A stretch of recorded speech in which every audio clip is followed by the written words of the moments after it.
right. To marriage beyond the veil. So, question. Mm-hmm. All right, so recently you had Kelsey. He decided he wasn't going to play anymore. He was going to retire from football. Okay. And then Russell Wilson, which is Sierra's husband, he wasn't picked up by the Sierra? team, the singer. Oh, okay. He wasn't picked up by the team that he's been with. So he's a free agent, so I think they're going to let him shop it. But anyway, I mean, my question is, if your spouse is in a job that could be dangerous, that could cause long-term damage, Okay.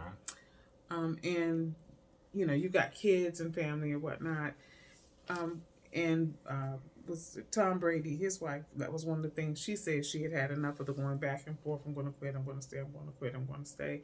With football, when is enough, and do you think that that's something that should be discussed between the two of you before you sign a contract year after year after year, especially if you're married? Sure. When you're talking about employment opportunities, and particularly one that will require traveling, one that will be potentially dangerous, it's going to have an impact, because whatever happens to that individual, it happens to the family.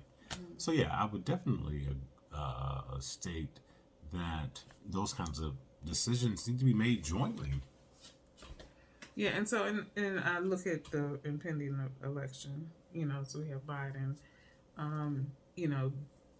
When is enough is enough? Is that something, even with that type of situation, do you think that that's a conversation that he and his wife should be having?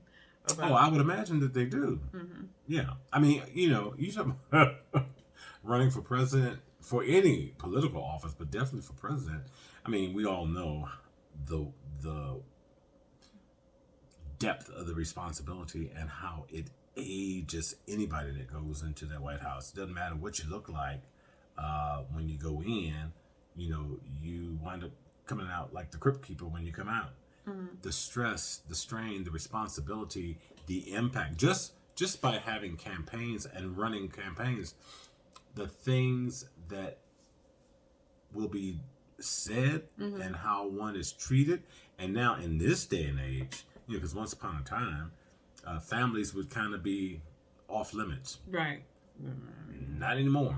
So yeah, I mean, it totally has the ability to impact the world for the entire family in so many different ways.